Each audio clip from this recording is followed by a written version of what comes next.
Before we get started, I just wanted to make a couple of quick shout outs to some raving fans that have left us some brilliant reviews, both in iTunes. I've got Jason Spall, located in Australia, who I recently spoke to on the phone, actually. Jason's got a fantastic asbestos removal business based up in Brisbane. You will be hearing a little bit more from him in the future, let me tell you. He's got some pretty cool stuff that he'd like to share on the show, and I am always happy to get cool guests like him on the show. He said, I am so glad I stumbled across this podcast. It's great to have a resource like this at my fingertips. It's like having a virtual business coach, always challenging me to think about my business in different ways, opening my eyes up to what it means to operate an asbestos removal business as a businessman, not just a busy tradesman getting through the work and hoping for the best and being totally reactive. I have shared it around because it's the kind of resource that makes the building industry stronger and a better place to do business. Nice work, boys. Well, Jason, thank you very much for that. Much appreciated. As I said, we will no doubt be hearing more from you in the future, and I'm glad that it's been helping. Another review here from the contractor Fight in the USA. This one is a 5-star iTunes review also, and it says, Matt does a great job of helping contractors level up their businesses with the quality content and guests he consistently puts out. Listen now. And I agree, you should listen now. Now, I know we're all busy, but I would really, really appreciate if you guys could leave us a review across whichever device you listen on, whether it's Apple, iTunes, or if you're an Android user, then you can leave us a review on Stitcher, SoundCloud, or even YouTube now. It really does help our rankings, guys. So I know I'm not just just barrage on about this just because I want to annoy you. It actually does help. We don't ask for a lot. We put a lot of content out there for your benefit. So if you wouldn't mind leaving us a review, that would be fantastic. And of course, like you've just heard, I will read it out in upcoming episodes. So that will be your 5 minutes of fame. Anyway, that's enough from me. Let's jump into this episode. Hello, listeners, and welcome back to Toolbox Talks on the Site Shed. Thank you once again for sharing your earbuds with me, no matter where you are on this planet. And today you're joining us for a follow-up episode. So you may recall episode 123, where I spoke to Mr. Stuart Tyler from Fytogreen, and we were talking about vertical gardens and rooftop gardens. And it's a subject and a topic that I'm very passionate about. And I firmly believe there is a huge future which lies in that area. And today I'm speaking with Sonia Bedner, and Sonia is from 38 Westbury Street in St Kilda, Melbourne. And Sonia has actually implemented a rooftop garden on the building that they live in at 38 Westbury Street in St Kilda. And as a result, they have had an amazing journey. And this podcast is really we heard from Stuart, I suppose, on the practicalities and I suppose the technical aspects of rooftop gardens. And then in this podcast, we're hearing it from somebody that's actually been there and done it.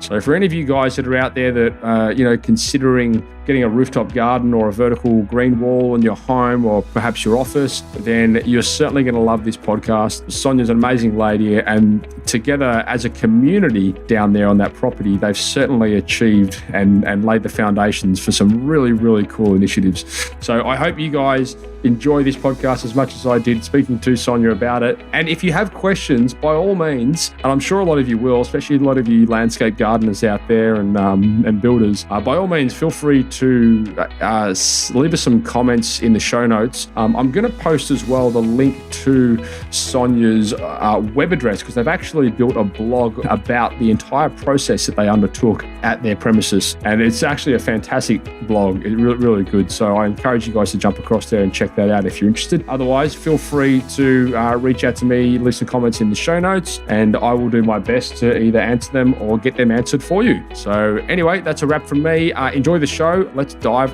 right in.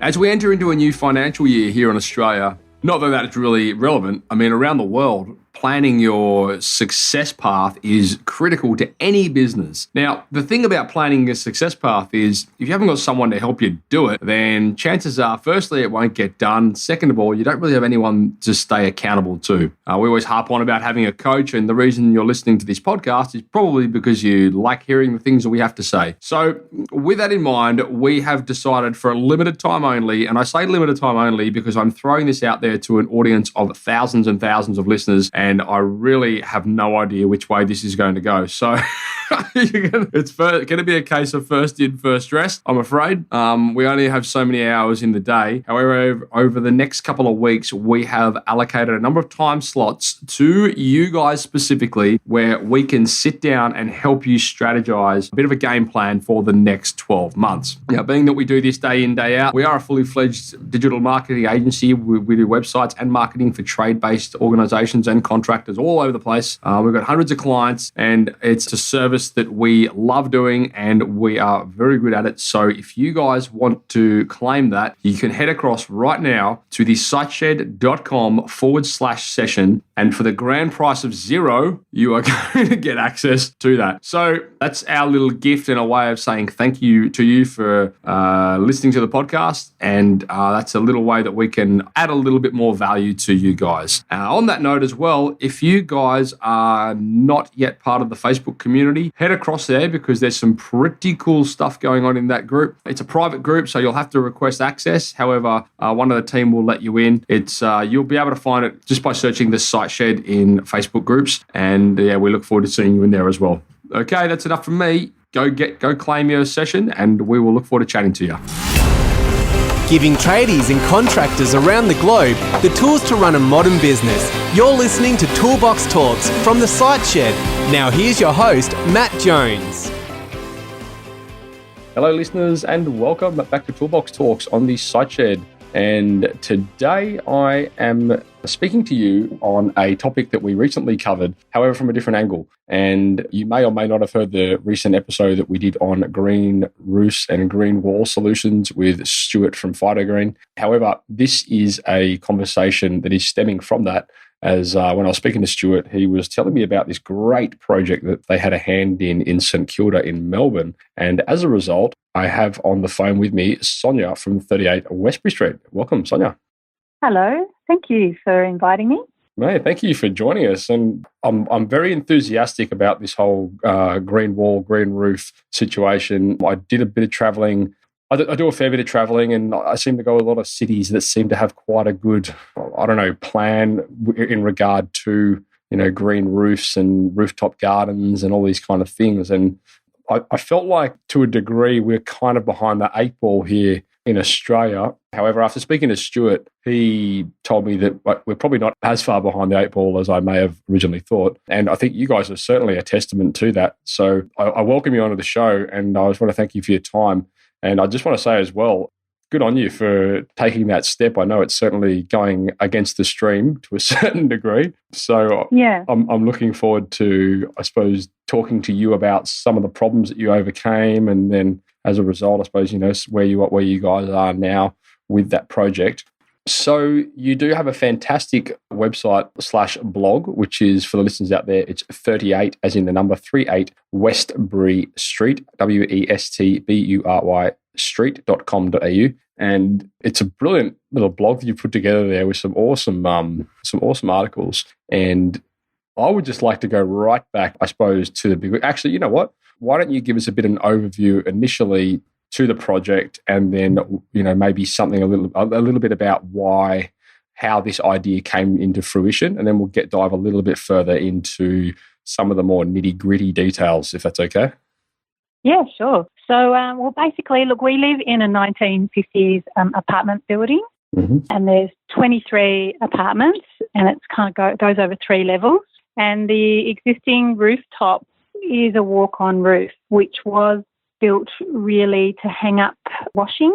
Yep. And there were 4 laundries there, which were used originally as laundries, now no longer laundries because everyone has them inside their apartments. So this space was like our big kind of gutter system, because that's where it's just big and white, and there was nothing really up there.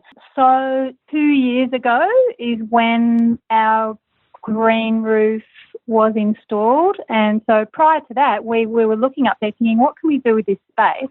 And someone came up with the idea of, will this potentially be a green roof? And my question was, what is a green roof?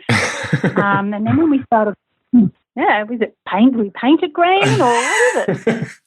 So we started researching it. So green roof is where you actually it's not just a few pot plants, it's complete soil coverage. It's a massive undertaking, and just to retrofit something that's an area that not a lot of people have done, particularly on apartment buildings, because you're dealing with communal spaces. Right. So in our research, because it's a communal space, we had to make sure that we could do this project to allay any fears about the possible consequences of green roofs. There's the perception of, and reality that they can leak if they're not done properly. Structurally, this building wasn't made for a green roof. We had to make sure the structure was going to be fine. So we started researching all of that and just realised, hey, we could do this. So we formed our own committee with a few of the owners when we reached those 4 apartments. And we pulled out all of our heads together, and we all have different skills that we could tap into, which is what you do with a community, And so talk to me a little bit about that when you say you all had your different skills. How so? I'm guessing no one was a green roof specialist. No, but one owner is an architect. Oh. Another owner is a builder. Mm-hmm. There's a web designer, which kind of came in handy because it's about educating people. So we set up our website through our web designer and a graphic designer who lives here, who designed the content. And you kind of tap into everybody's skills, diverse skills, to do all this. There was other people that in the block that assisted, even if it was in a minor way. Even a minor way ended up being significant in the whole kind of process. Yep.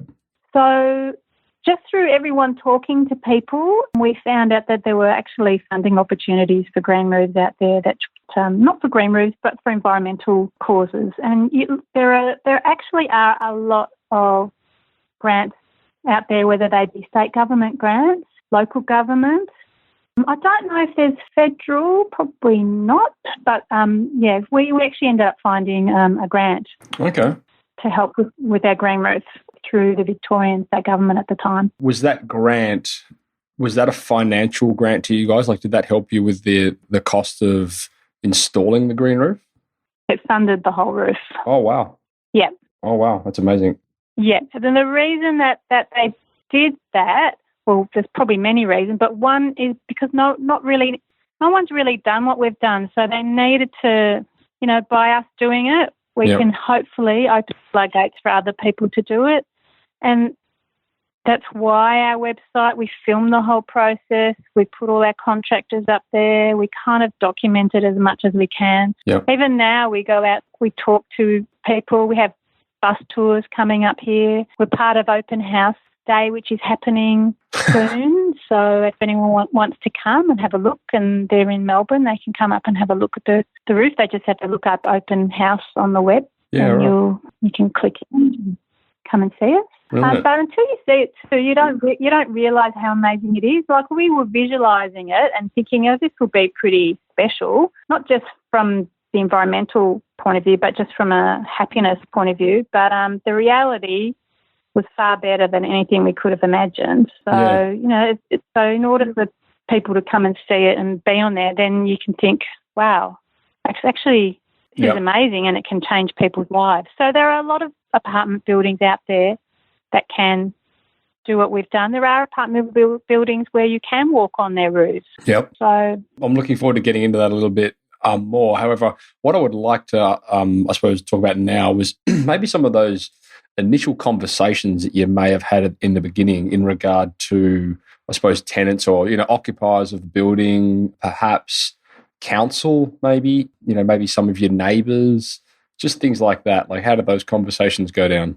So I suppose the most questions were, particularly with the other residents here, were in regards to things like structure. Yep. They were concerned about okay, we don't want the roof to collapse. How are we going to guarantee that this is going to be secure? Yep. It was all about those. So and we just said, well, we're getting a structural engineer to assess this. Without a structural engineer to thoroughly investigate our roof, we won't go there if there's any issues. So tick the box that allays any fears. Yep. What about if the roof's going to leak?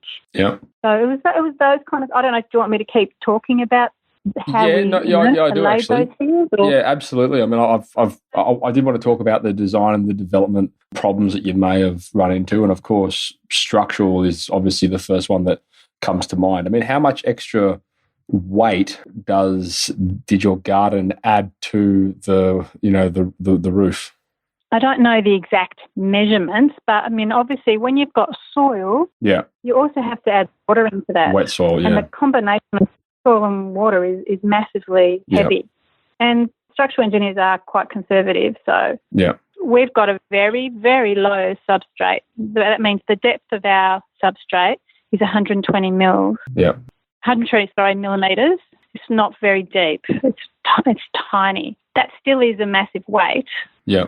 When it's over a period, because it's quite a big area, so 646 square metres. Wow. In size. We actually have a bigger roof space than that, but we couldn't afford to cover the whole roof. Our roof's over 800 square metres. Mm-hmm. But it actually ends up being a good kind of, when people come up here, we say this is what it used to be like and this is what it is now. So you can actually see the contrast. Gotcha. Before, after.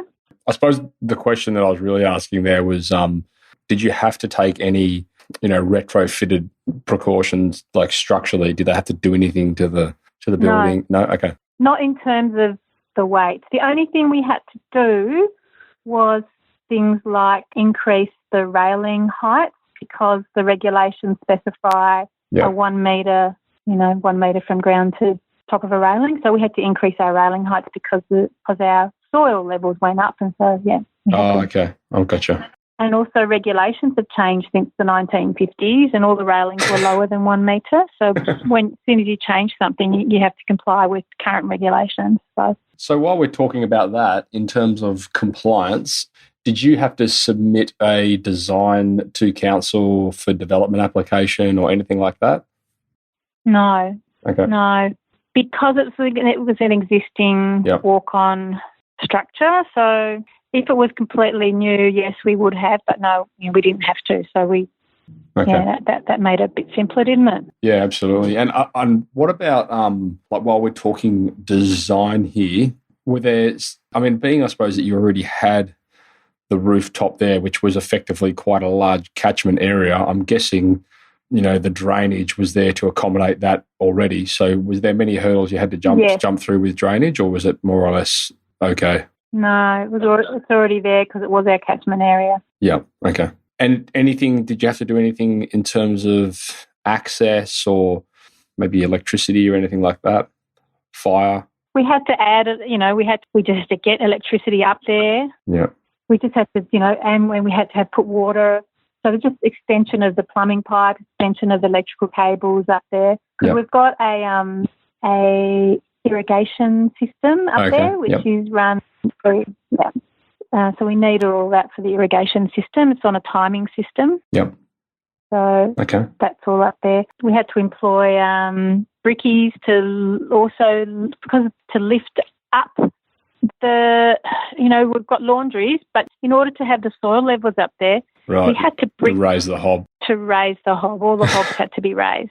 So, so we had to do that all around. That was done on 6 structures there. So that was hob raising. Okay. And was all that stuff picked up by your architect? Like, did he say, okay, this is going to have to happen, or was a lot of these problems that you sort of ran into and addressed at the time? Well, at the time, we'd have membrane companies would come here to quote, and they would say, okay, in order for us to do this membrane, you're going to have to raise these hobs. Gotcha. You're going to have to do that. Air conditioning units, you can't have air conditioning units on the ground. You have to raise them as well. Right. So, so we did that as we went. Okay, so it was a bit of a work in progress, I suppose. Yeah, but it wasn't too difficult. Yeah. In reality, so. So you just touched on something that I think a lot of the listeners out there are probably thinking as well in relation to the waterproofing. So can you run us through a bit of that journey and the conversation you had to have around waterproofing, and perhaps even afterwards we'll even maybe talk a little bit about, insurance and, guarantees and warranties and all that kind of stuff. Yep. So the waterproofing is one of the most crucial things in a green roof.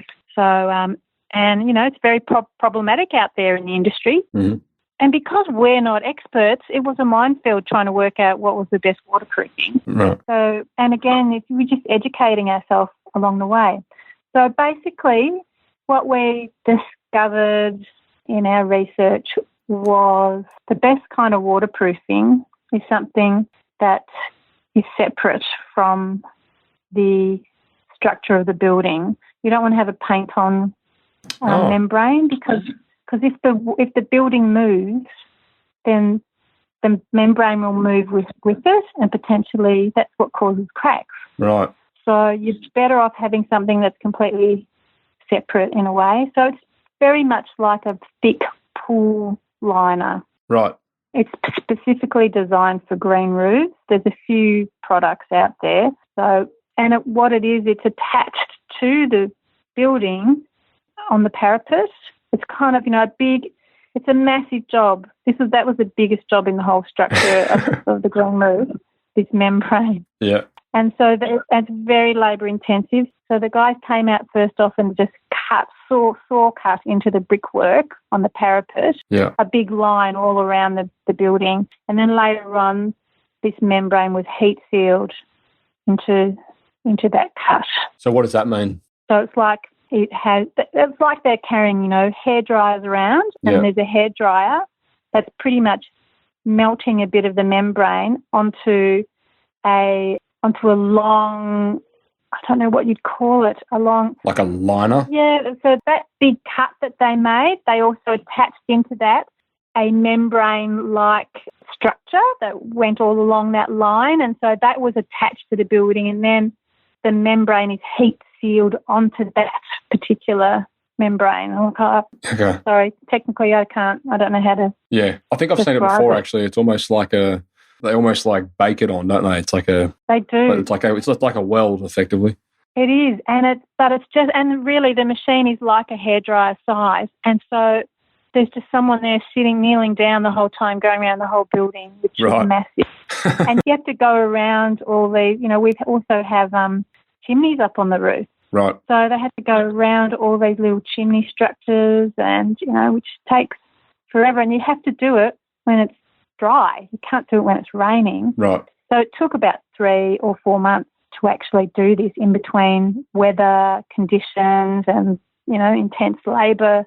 We actually did, on our website, we did a little bit of a time lapse of that membrane going on, so you can go in quick and see how it was laid, and you can see the machines that they used. So, yeah, cool. But you just got to, thing is trying to get the right contractors is number one, which is really tricky out there. You've got to make sure there's absolutely nothing underneath that membrane. It has to be cleaned and clear. I mean, there's just some basic stuff that doesn't always get done. So that was actually one of the questions I had in how was there much preparation on the slab before you sealed it?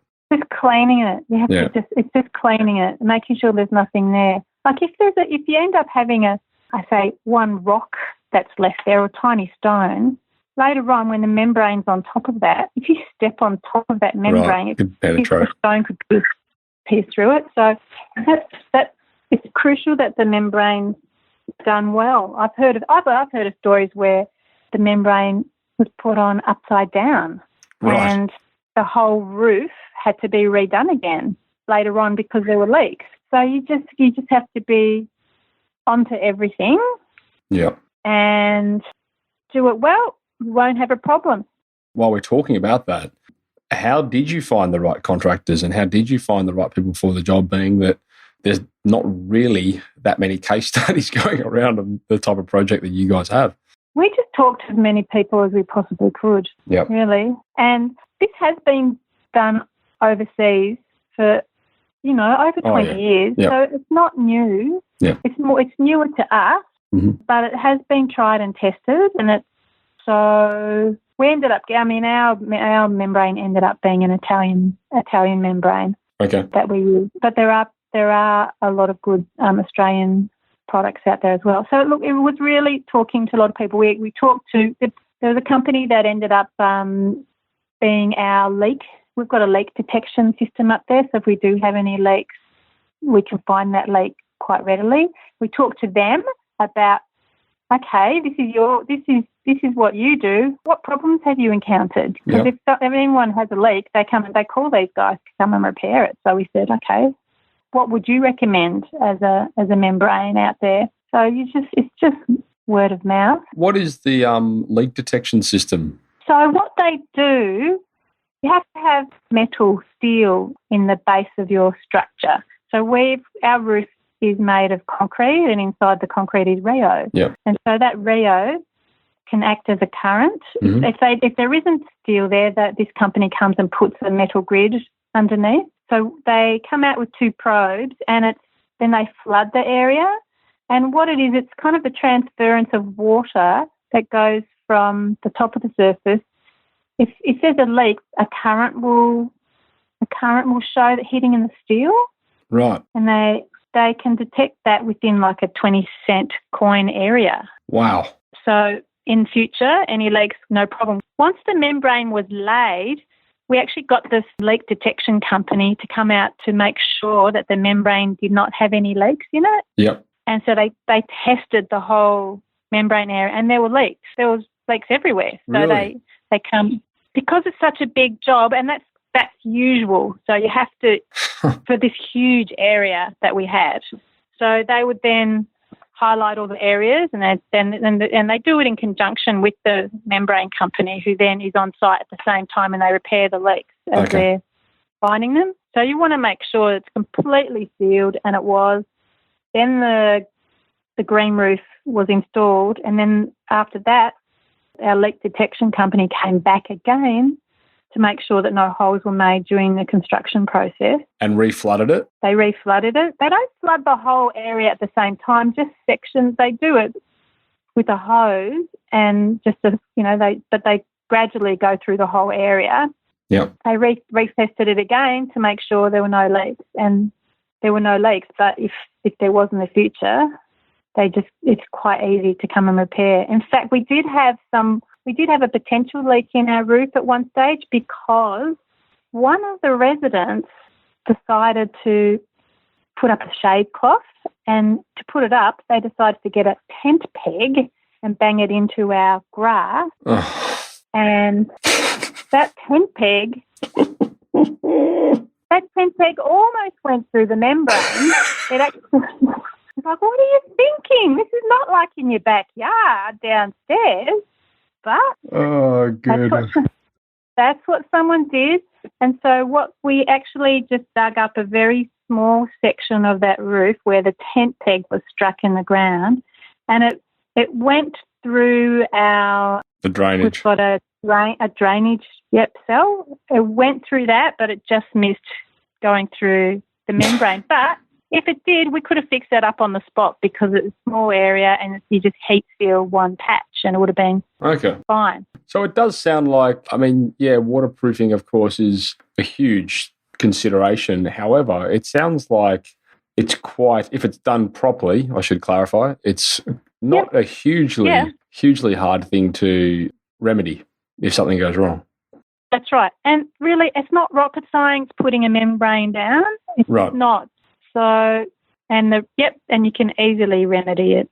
One other thing about a green roof, a garden going on top of a membrane, is that it actually protects the membrane from UV. Right. UV that deteriorates the membrane. Right. So once you put the soil on there, you're actually increasing the life of a membrane. Right. Okay. Now, I know you said that you were lucky enough to have in the residence there an architect. Yep. I just have a couple of questions around the design stage, and obviously, you had an architect there, which is very handy. However, did you all get to throw in your 2 cents in terms of how it will look and the layout and that kind of thing? Yep, we did. So what we got the architect, we all sat down at a meeting and we said, well, this is what we need in our design. From a practical level, we need pathways to go around these areas, because everybody accesses certain points.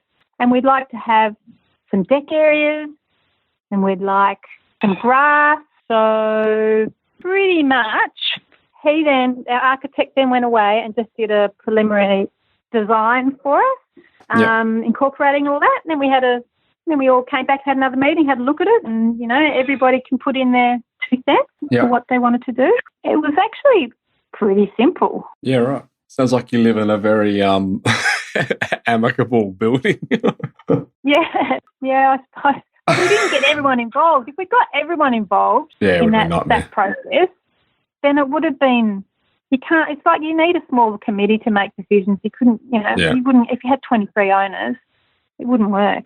So how many people were on the committee and how did you choose them?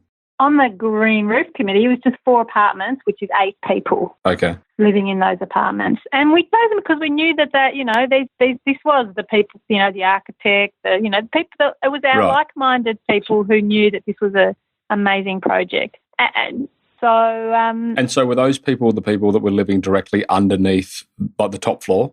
No. Okay. But the thing is, we live in the top floor. Yeah. So there obviously is a massive benefit to us from an insulation point of view. As soon as the day the green roof went in, our apartment had an instant change in temperature. All of a sudden, it was a constant temperature. It was, we would fluctuate up and down. Yeah. Extremely, and our power bills have halved. Wow. It's been a huge difference in our apartment. I did have a few questions in regard to that, of which you've answered just a couple. I know when I spoke to Stuart, he was saying, from Fytogreen, he was saying that the advantage of a green roof is that it prevents heat from getting in. So where, air conditioning is normally designed, doesn't do anything really in relation to the heat coming in. It's just once it's hot, it'll cool that room. However, he said the green roofs are really designed to prevent the heat from getting in. Yep. And he also said that during the colder months, and for the listeners overseas that listen to this podcast, Melbourne can be subject to quite some low temperatures in the winter months. Does the green roof actually retain heat as well? It does, but if something is wet and really wet, it doesn't retain it as much. Okay. Because heat transfers through water. Okay. But we've still got a benefit. So the advantage that you've seen is more in the warmer months? That's where you get most of the advantage? Yeah. Yes. Let me just say one other thing though. So we did something different above our roof as well, which is just over our apartment. Everybody else who is on the top floor still gets amazing benefits from the green roof. We also put some insulation in our roof above us, which was underneath the green roof. You can do that as well. Oh. And we did that knowing that you don't get the same benefit in cooler climates as you do for the summer period. Okay, so you put an extra layer of insulation between the slab and the membrane? That's right. Okay. And so did that affect the levels of the garden at all? Or Yes, it did. Yeah. It did, yep. So therefore that just meant our railing heights had to go up further than the other areas. Yep. Okay, awesome. And so moving along a little bit now into, I suppose, some of the decisions in relation to what's going on the roof. I'm guessing there was a few obstacles that you had to consider in the space of what's going to grow up there throughout different seasons, and are you going to plant things that you can go up there and eat, or is it going to be a herb garden, or what did you decide on that, and how did you reach those decisions? Okay, so it was pretty easy because the company that we got to install the roof, which is Fytogreen, Stuart's company, they have a botanist. Okay. So we had a discussion with the botanist, and he worked out. He said, "What do you want?" So we as a committee wanted a self-sustaining kind of ecosystem up there. Yeah. Something that's going to look after itself. It's a very harsh environment on a green roof, and the plants that you can use are limited because of the harsh environment, but they've been studied. The universities study the types of plants that survive on green roofs. Burnley College in Melbourne has been studying it for years, and Fytogreen have also been researching all that. So we wanted a self-sustaining ecosystem of native plants because we wanted to help the local biodiversity. Yep. We also wanted to be able to contribute some pollen for bees. Mm-hmm. So we said put some plants up there that are going to help to feed the bees. Mm-hmm. So those plants ended up being our only plants that are not native. The native plants don't provide enough flowers for the bees, so those plants ended up being lavender and rosemary. Oh, wow. And No, and the lavender and rosemary have, purple blue flowers that bees love, and they're flowering all the time up there. So we have massive amount of bees come and partake in the pollen that's up there. Fantastic. And the other thing we wanted was some vegetable boxes. Now, veggie boxes you need more of a depth than 120 mils for vegetables. Okay. So our structural engineer found locations on our roof where we could put some, and those locations were on top of walls.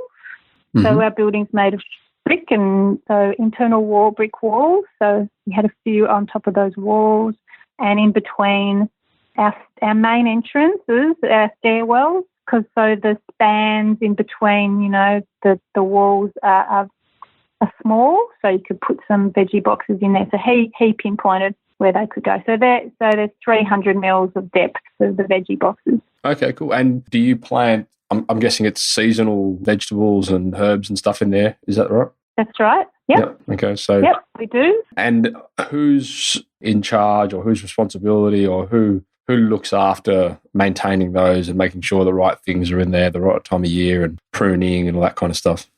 Well, in terms of the veggie boxes? Yeah. Or the whole roof? Oh, well, both, I suppose. Okay, so the veggie boxes, we contacted everybody, all the residents who are here, and said, anybody who wants a veggie box, put your hand up, let us know, and we'll allocate you a box. Ah, okay. So you got your own veggie boxes?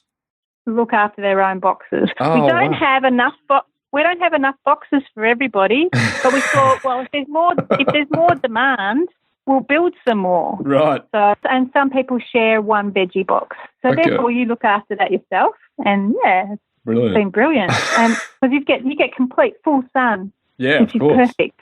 And do you have problems with pests like possums and stuff? Possums, yes, we do. Those pesky possums. Jesus. I know when we first had all the plants up there, the actual possums started nibbling a lot of our new plants. And by the way, there's 3,500 plants that went up there. Wow. Yeah, so I know, it was amazing. So they started to pull them out of the ground, and so we're like, oh man, how do we get rid of these possums? we needed the roots to establish so that when they were nibbling on them, they weren't pulling them out of the ground. Mm-hmm. So we did actually find a way to deter them while the roots were established, and that was get a dog. Yeah. Yeah, that would have been interesting. No, we ended up putting motion sensor lights at night, and that actually stopped them from hanging out on the roof. Is that right? Yeah. I've heard that over a period of time they get used to that and eventually they come back. So we just had them up there, and it actually stopped them long enough to stop pulling out all of our plants. Okay. And they were the main problems. We haven't had any snails up. The possums in our building are attracted to the lights. I think they wait for you to turn them on, and they come in until they can see better. They're too used to them. I know. So just possums. Insect problems at all or anything like that? No, there's plenty of ants up there now. Got lots of ants. We haven't seen no signs of snails or slugs making it up the side of the building yet. Okay.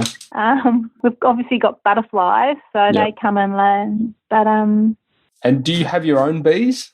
No, but we actually are investigating getting bees up there. We had a beekeeper come here a few weeks ago to talk about where we could potentially put a beehive, and to tell us how he could help us manage the beehives, because it's a pretty big job actually. It's a massive undertaking. Okay. Looking after bees. You can't just put a beehive up there and walk away. It's like having a child. You've got to look after them. Is it a potential risk at all, like with kids running around and getting stung by bees and that kind of stuff, or is it not? Yeah, well, the concern is that, some people are allergic to bees. Right.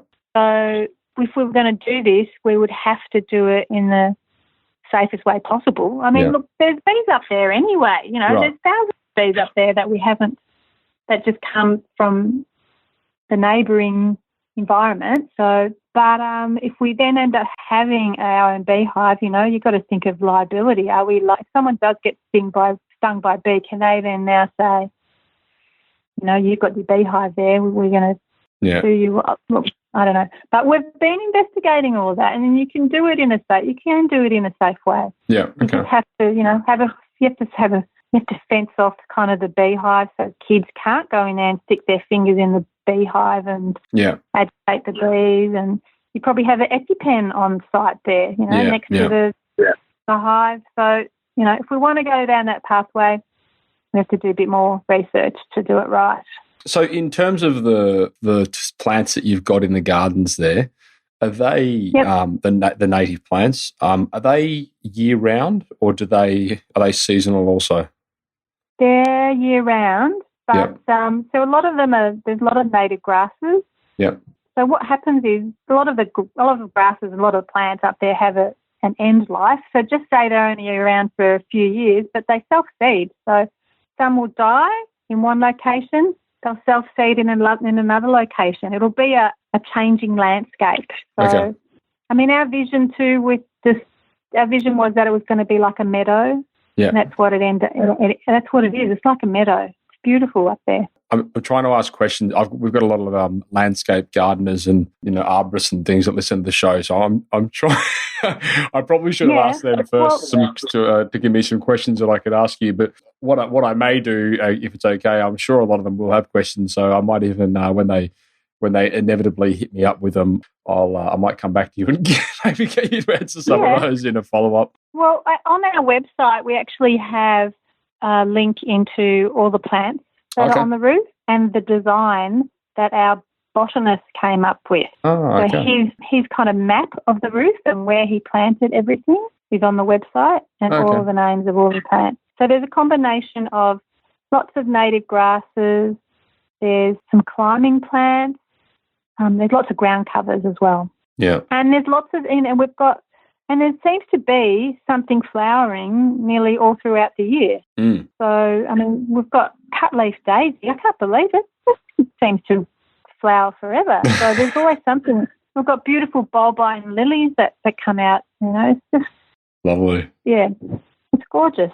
So a slight segue now. I'd like to talk, I suppose, before we get to wrapping up, some of the serendipities that you mentioned a little bit earlier that you probably could not have foreseen initially. However, community is one I'd really like to touch on. How has the rooftop garden that you've installed there improved or affected positively or otherwise the community?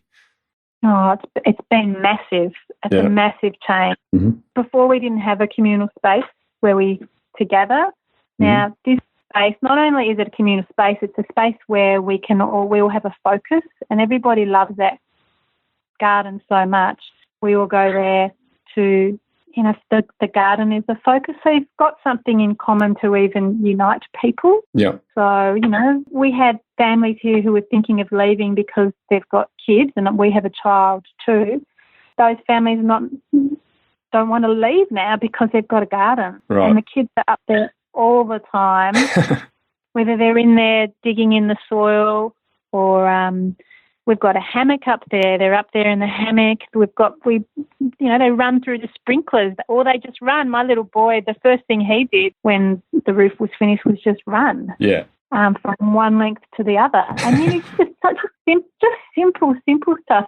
It's just that. Yeah. As soon as you walk up there, even if it's just to sit down for a few moments, you get a sense of happiness because you're out there and looking at nature and the neighbours. There's so much. We're so much closer. We're always up there doing things as a community. We've had yoga classes up there. People are up there. You could see one family having a meal, and a couple having a glass of wine. Someone's playing cards. Like that would never have happened beforehand. Yeah. So. Yeah. It's awesome. Yeah, it's been amazing. What about the community beyond the immediate residents of the building that you live in? Like, has there been much, I suppose, anything happen from, the local community otherwise? Have any other people been coming up there, perhaps wanting to do similar things in their own apartments, or, have I know you said, you have busloads of people come to check out the roof. Is that a community initiative in a way? Well, through our website, people contact us and say, look, I've heard you've done this and, wow, we would love to do that in our apartment, or just with any questions. So they've got a means of talking to us, and we'll encourage and help other people through the process, because we've done it. Yep. And we really hope that we can, encourage other people to do what we've done, because the environmental benefits are enormous. Okay. Like if everybody, if every roof in, say, the city of Melbourne had a green roof, it would drop the temperature of the city by a few degrees. It's that significant. Wow. But because of, you're not reflecting heat back into the atmosphere, you're absorbing it. Yeah, well. Yeah, that's amazing, isn't it? Yeah. And so I suppose getting to the end now, what about, did you guys receive a lot of media coverage when this, when this project went live? A little bit here and there. Yeah. So, we've been on a few radio programs and just in local papers and probably on people's websites. We actually won an award last year. Is that the Premier's Sustainability Award? Yeah. So okay. What was that about? The award ceremony is just about different projects that people have out there, obviously that are sustainable. So it was just part of spreading that word that, there's a green roof. We were the only green roof project in there. It was a very broad kind of spectrum award ceremony. So it was great to be part of that. Yeah. Celebrating things that are good out there. And did you enter yourself into that, or were you entered into that? No, we entered ourselves into that. Yep. Again, just to help educate people. Yeah, brilliant. Okay, well, look, I suppose in closing, I'd just like to ask you if you had any messages out there to potential homeowners or anyone who, people that might be listening to the show that may, be in a building that does have a big, gigantic wasted space up the top there. Oh, go ahead and do it. It's going to massively change your life, even if it's just for environmental reasons and you're reducing your energy bills. It's incredible. But not only does it reduce your energy bills, but it also, it will increase the value of your property. Right. If you look at the Growing Green Guide, which is another thing you can get from the web, you can download it. There's a massive amount of information on there about green roofs, but it does say that, that a green roof potentially increases the value of your property by 11%. Wow. Yeah. Okay, that's quite substantial. Yeah, so the investment that you outlay to put in that green roof will be recouped, plus you'll get more benefit. So that's another plus in having a green roof. The other thing I would like to ask you is, obviously there's a lot of tradies out there listening to the show. Well, primarily tradies. I should probably clarify. And I know we're really big actually on helping people diversify into a niche and just to help them separate them from their, competitors and just give them something like an area which they can specialise in. Now, would you think that it would be fair to say that this would be a fantastic niche, which is certainly going to be growing in years to come, especially if you look at the global market? It's growing now. It's a massive niche. It's huge. Yeah. It's getting bigger and bigger. So it's a definite area of growth. I've been harping on about this for so long now to so many of my friends and colleagues that are builders, etc. And the big objections they tend to have is in the space of waterproofing and the space of structural, loading and all this kind of stuff, which is valid. However, I've always said, that's fine. It's okay to have those questions, but I'd look beyond that at, the potential of a market like that, because there's no doubt in my mind that if we have this conversation in 10, 15 years' time, there will be an abundance of people that are doing it. Yep. There's no doubt. And it's happening. It's happening now. Yeah. Well, that's fantastic. That's a great message. I suppose in closing, what's next for 38 Westbury Street? We're just looking at other sustainable avenues. So hopefully we'll have a solar farm up there as well. Okay, brilliant. On the area that we couldn't cover, yep, we're thinking of venturing down that pathway. So. Well, Sonia, thank you very much for your time. It's brilliant to speak to somebody that's actually been there and done it. Thank you. The conversation with Stuart was equally as great. However, this is certainly very special in the sense that you've got the runs on the board. So thank you for your time, and thank you again for pioneering this in a way. I certainly hope that this podcast reaches the masses and spreads the word, because as we've both agreed, it's certainly something that's going to be making a big dent in the future. So thank you very much. Pleasure. Thank you. And I look forward to popping in when I'm down in St Kilda next time. Yeah, you're welcome anytime. Okay, fantastic. Well, listeners, if you have any questions for Sonia, head across to the show notes and you can leave it in the comments. Otherwise, Sonia, how can people get hold of you? Is this through the website there? Yep, they can just leave a message on the website. Oh, yep. There's a contact page on the website, and that URL I'll leave that address in the show notes as well. However, it is the number 38 Westbury WESTBURYSTREET.com.au. So that's 38 westburystreet.com.au. You can reach out to Sonia through the contact page there. And otherwise, I think that's pretty much all. Great. Okay, well, Thanks brilliant. Very much. Thanks very much, Sonia. I look forward to chatting to you in the future. And all for the listeners out there, that is a wrap. Thank you for listening to another episode of Toolbox Talks. If you're liking what you hear, then you can head across to the siteshed.com, where you can join our community by signing up to our Toolbox Talks. You'll get sent a weekly notification, which is basically a highlight of everything that we've spoken about during that week, along with any other industry news that may be relevant or specific to the trades. If you're enjoying the show, you can head across to iTunes, Stitcher, or SoundCloud, where you can leave us a review. That would be fantastic, and all the reviews get read out in the show. Likewise, if you have any friends or colleagues that you think would benefit from the show and the episodes that we create, then please go ahead and share it with them.